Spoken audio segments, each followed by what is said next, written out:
going to talk about more discontents with Jacqueline Rose's essay, Femininity and its Discontents. And I'm going to speak a little more informally and I guess a little more personally than other speakers have.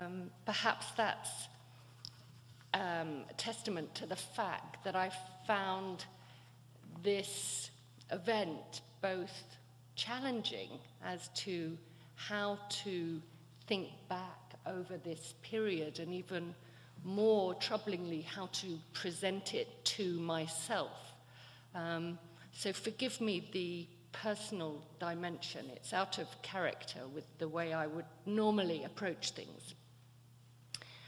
I put this Lygia Clark matchbox structure on the screen to remind us of the first term of the title of the conference, and I'll return to it very briefly at the end when I want to say something about the work of the artwork in the context of our discussions. But to say something very briefly about Jacqueline Rose's text, it's at that very moment in the early 80s that Jacques Rancière has described as a moment of such radical inversion of the radical logic of 1968, that there emerged onto the scene of criticism a cluster, maybe a final scattering of what seemed at the time and still seem to me important ideas. And amongst these was Jacqueline Rose's essay that was originally given as a talk in 1983, but which was then published in her influential book, Sexuality in the Field of Vision, in 1986. And I probably read it sometime after that, certainly not when she gave it as a paper. And here I have my first note to self, that in a way that itself suggests to us perhaps the way the order or the way in which history unfolds in time is very different from the order in which we ourselves encounter things. And at least that should suggest, I think, a temporality or a sense of the temporality of the critical field that we're engaging with that is at least complex. I'm speaking of that moment of conjunction between feminism and psychoanalysis, of course. Is psychoanalysis, Jacqueline Rose begins, a new orthodoxy for feminism? She's speaking in response to the criticism that it's just that from the, what we might call loosely, the sociological feminists, or the feminists who were at the time much more material and more immediately political in their interests. Or, she says, does psychoanalysis represent something difficult for feminism, again, on the verge of being lost? Well, don't you, I felt, a sense of déjà vu somehow? Not quite the same terms, I know, but something more general, something about the confusions and conflicts between the social and the psychic, the politics of the image and the sexual politics of the image. Could it possibly be that these questions aren't relevant to our increasingly conservative times? Now, I guess it's not so much about psychoanalysis on the verge of being lost, but if one were to accept, I guess, a general feeling or a general view that psychoanalysis has kind of exhausted itself along with feminism, having lost their way in some way. Certainly, I feel there's something resonant still there about this threat of orthodoxy. Not anymore, I think, or not necessarily of psychoanalysis, not necessarily of feminism, but everywhere around us there's always a threat of orthodoxy, and orthodoxy is always a threat to thinking. Theory at that moment in the early 80s, and this conjunction of theoretical positions in particular for me, was a way of opening thinking up.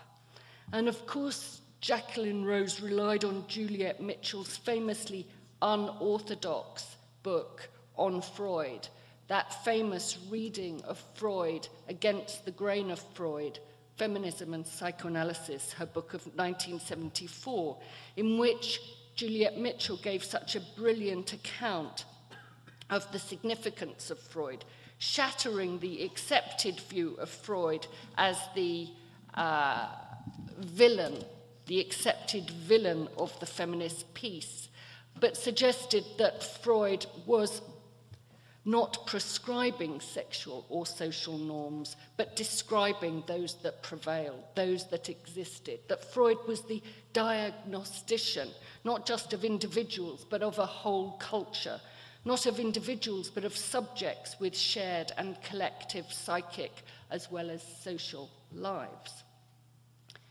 Now, I'm not that keen on looking back, which makes me kind of bad historian, and I hate a longing for a former radicalism, and I hate it most of all in myself.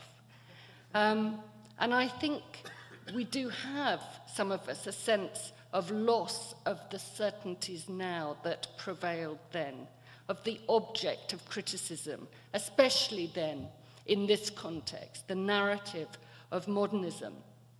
It seemed a clear target that so urgently needed to be critiqued. But again, at the time, I actually never felt in that way. I never felt that certainty at that time. I guess certainty in that way has always been a sort of foreign country to me. And partly, I know what's drawn me to, over the years, to psychoanalytic ways of thinking is that it mines and can cause those internal antagonisms between what you might know and what you might feel. That it mines those very areas where art messes with you in a fairly reckless type of way. And finding some way of thinking or even describing that's adequate is hard and continues to be hard.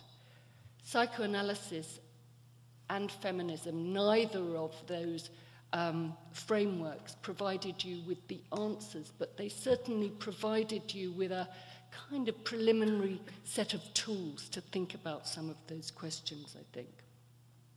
And of course, I see now in this text, which is the Rose text, what I see now in that text is very different from what I saw then. What I see now is some strange archaicism, something very local, something that Tom was referring to. The sense of the local debate between feminists and Marxists within a very distinct British culture, a very clear address to Perry Anderson and so on. All of that, even the health warning that appears in one of the reprints even from the original print of this, where the images of the hysterics are, Feminist Review apologizes for these images, that they don't approve of. All that seems a lifetime ago. But on the other hand, it reminds you of something I was saying, mentioning a moment ago, which is how important the idea of the contested field of art history is now and how important it was then. This debate within feminism offered some of the terms, if not a language, to try to think about processes of looking that were entwined with sexual difference and with the politics of sexual difference. Ideas about objectification, about who's looking at who, and so on and so forth. I don't need to reiterate that. But words, a new set of terms, they didn't explain art away, but they did open up new ways of thinking about where the artwork and how the artwork is fraught and how it's problematic. Now, some of those words still have power. Others are more like cliches. But that's sort of inevitable. And rather than explain any of those terms, I just wanted to list some of them to give a sense of how imbricated, how saturated our own way of thinking now has become by them, but also how we cannot perhaps afford to do without them. The body, desire, gaze, fetish, power, trauma, loss, pleasure, ambivalence, violence, difference, the body again. Or at least what this conjunction of feminism and psychoanalysis offered was not so much a new subject matter. Well, that was never what was interesting to me, but a new set of tools to think with. And this is where Rose's essay is most interesting, I think, because where she lays her stress and what she makes out of the conflict between feminism and Marxism that she was living through is to say something about failure. That's the word she uses. Failure as a founding fact of psychic life, she says. And that she lays the stress not on identity fully achieved, but on the value of psychoanalysis for feminism being its focus on the problem of satisfactorily or unproblematically acquiring sexual identity. So she differentiates sexual difference viewed from this psychoanalytic point of view from gender as theorized by sociological feminists, claiming that Marxist accounts assumed that ideology works, whereas the starting point for feminism is that it does not. Now, for me, that was the idea that was encapsulated in that text. That's the idea that speaks to the critique of ideology that we're thinking about today. And although extremely simply put, that fundamental idea that the existing or prevailing accounts of ideology seem to say how things worked, whereas psychoanalysis seemed to draw us in the direction of how they did not. Simple, I know. Black and white, I know, but that was the idea that stayed with me. This, Lygia Clark, an anecdote to finish. I was recently giving a talk about Lygia Clark, and I titled this talk, The Problem of Art.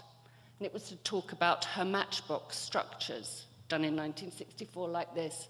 And I gave it at the Slade in London. And one of the artists who teach there, who came up afterwards at the drinks and said to me, "I'm so sorry I didn't come to your talk, but I'm allergic to anybody who talks about the problem of art." And he did this. And I said, "Oh, I'm so sorry you didn't come." I was a little miffed, of course, that he hadn't bothered to come, but I've grown up enough not to care. He then says, the problem of art is so yesterday. So I said, well, it's funny you should say that, because the whole point of my talk was that Lygia Clark said that she made these matchbox structures, which I take to be little handheld monochromes, as a way of thinking the problem of art. And to think the problem of art is a terrible presumption. This is what Lygia Clark said. So my friend, the artist, said, "Oh, that's okay then." So I said, well, I'm allergic to people who use inverted commas. And we parted reasonably, amicably, I hope. But my point is that this seemed to me to say something, because I knew what he was saying. I knew that he was saying he didn't want a monolithic problem of art that was in some ways universalizing. But of course, this object, the work of this work, in some ways is precisely to put the problem of art in question as a monolithic kind of question, and therefore genuinely to pose it And for Lygia Clark, she saw this as a form of metaphysics.